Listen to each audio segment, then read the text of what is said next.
The gift of the Magi. $1.87. That was all. And 60 cents of it was in pennies. Pennies saved 1 and 2 at a time by bulldozing the grocer and the vegetable man and the butcher, until one's cheek burned with the silent imputation of parsimony that such close dealing implied. 3 times Della counted it. $1.87.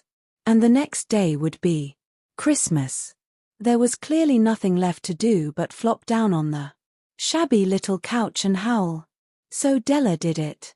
Which instigates the moral reflection that life is made up of sobs, sniffles, and smiles, with sniffles predominating, while the mistress of the home is gradually subsiding from the first stage to the second. Take a look at the home.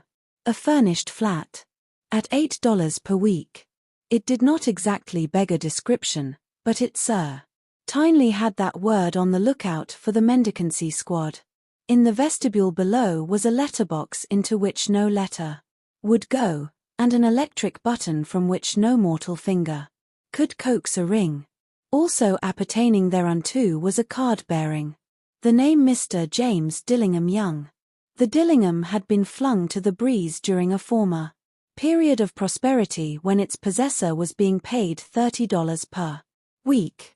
Now, when the income was shrunk to $20, the letters of Dillingham looked blurred, as though they were thinking usually of contracting to a modest and unassuming D. But whenever Mr. James Dillingham Young came home and reached his flat, above he was called Jim and greatly hugged by Mrs. James Dillingham Young, already introduced to you as Della. Which is all very good. Delia finished her cry and attended to her cheeks with the powder rag. She stood by the window and looked out dully at a grey cat walking a grey fence in a grey backyard. Tomorrow would be Christmas Day, and she had only $1.87 with which to buy Jim a present. She had been saving every penny she could for months, with this result. $20 a week doesn't go far. Expenses had been greater than she had calculated. They always are.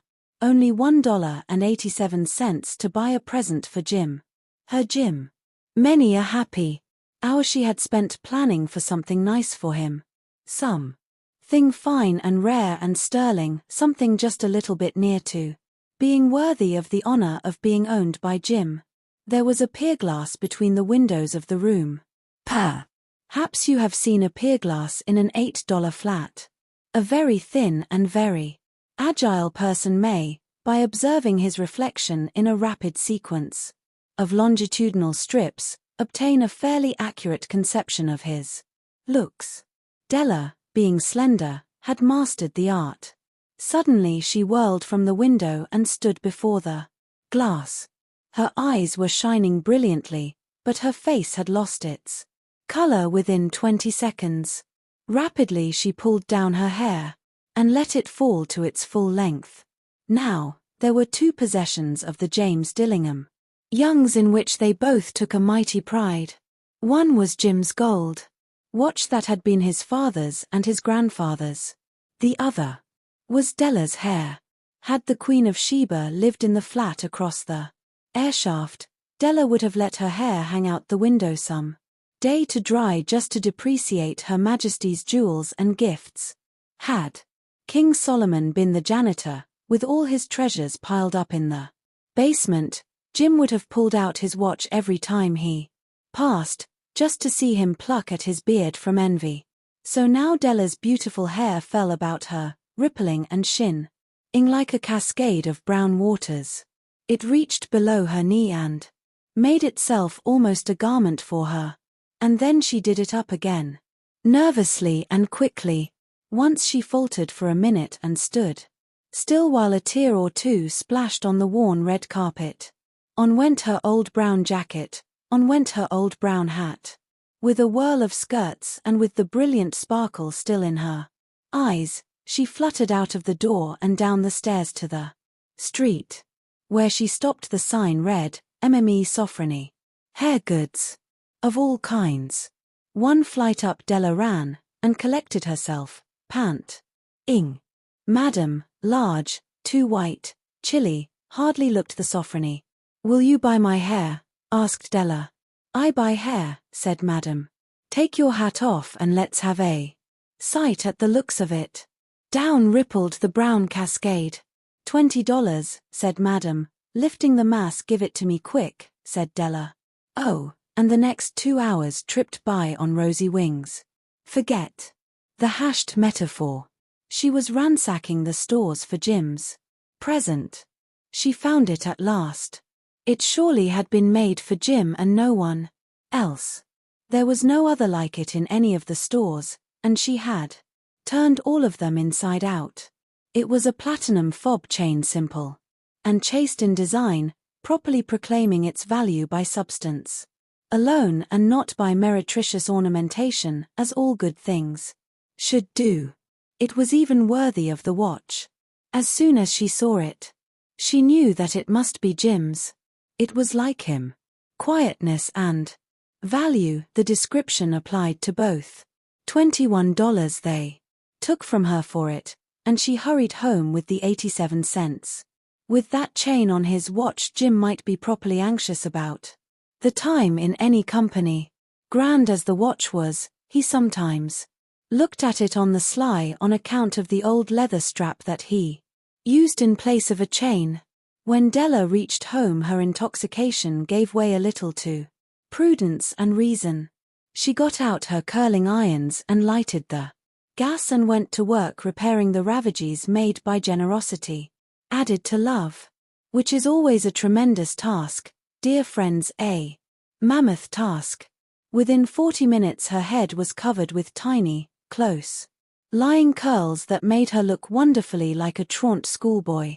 She looked at her reflection in the mirror long, carefully, and critically. If Jim doesn't kill me, she said to herself, before he takes a second look at me, he'll say I look like a Coney Island chorus girl. But what could I do? Oh, what could I do with $1.87? At 7 o'clock the coffee was made and the frying pan was on the back of the stove, hot and ready to cook the chops. Jim was never late. Della doubled the fob chain in her hand and sat on the corner of the table near the door that he always entered. Then she heard his step on the stairway down on the first flight, and she turned white for just a moment. She had a habit of saying little silent prayers about the simplest everyday things, and now she whispered, "Please God, make him think I am still pretty." The door opened and Jim stepped in and closed it. He looked thin and very serious. Poor fellow, he was only 22 and to be burdened with a family. He needed a new overcoat and he was without gloves. With a practiced. Jim stepped inside the door, as immovable as a setter at the scent of quail. His eyes were fixed upon Della, and there was an expression in them that she could not read, and it terrified her. It was not anger, nor surprise, nor disapproval, nor horror, nor any of the sentiments that she had been prepared for. He simply stared at her fixedly with that peculiar expression on his face. Della wriggled off the table and went for him. "Jim, darling," she cried, "don't look at me that way. I had my hair cut off and sold it because I couldn't have lived through Christmas without giving you a present. It'll grow out again, you won't mind, will you? I just had to do it. My hair grows awfully fast. Say Merry Christmas, Jim, and let's be happy. You don't know what a beautiful, nice gift I've got for you." "You've cut off your hair?" asked Jim, laboriously, as if he had not arrived at that patent fact yet even after the hardest mental labor. "Cut it off and sold it," said Della. "Don't you like me just as well, anyhow? I'm me without my hair, ain't I?" Jim looked about the room curiously. "You say your hair is gone," he said with an air almost of idiocy. "You needn't look for it," said Della. "It's sold, I tell you, sold. And gone, too. It's Christmas Eve, boy. Be good to me, for it went. For you. Maybe the hairs of my head were numbered," she went on, with a sudden serious sweetness, "but nobody could ever count my love for you. Shall I put the chops on, Jim?" Out of his trance Jim seemed quickly to wake. He enfolded his Della. For 10 seconds let us regard with discreet scrutiny some inconsequential object in the other direction. $8 a week. Or $1 million a year, what is the difference? A mathematician or a wit would give you the wrong answer. The Magi brought valuable gifts, but that was not among them. This dark assertion will be illuminated later on. Jim drew a package from his overcoat pocket and threw it upon the table. "Don't make any mistake, Dell," he said, "about me. I don't think there's anything in the way of a haircut or a shave or a shampoo that could make me like my girl any less. But if you'll unwrap that package you may see why you had me going a while at first." White fingers and nimble tore at the string and paper.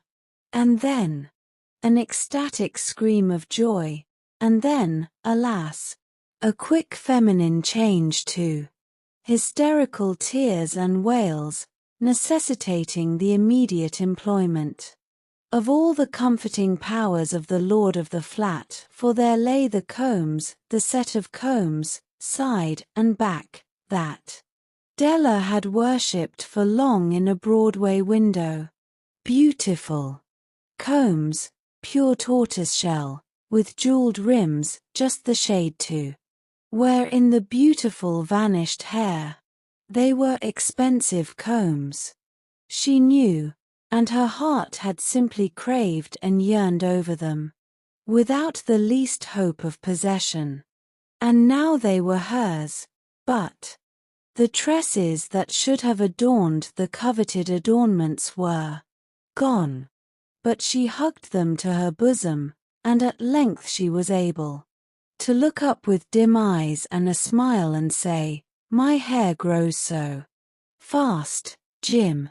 And then Della leaped up like a little singed cat and cried, "Oh, oh." Jim had not yet seen his beautiful present. She held it out to him eagerly upon her open palm. The dull precious metal seemed to flash with a reflection of her bright and ardent spirit. "Isn't it a dandy, Jim? I hunted all over town to find it. You'll have to look at the time 100 times a day now. Give me your watch. I want to see how it looks on it." Instead of obeying, Jim tumbled down on the couch and put his hands under the back of his head and smiled. "Dell," said he, "let's put our Christmas presents away and keep 'em a while. They're too nice to use just at present. I sold the watch to get the money to buy your combs. And now suppose you put the chops on."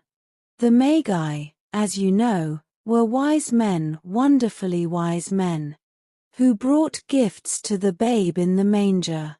They invented the art of giving Christmas presents.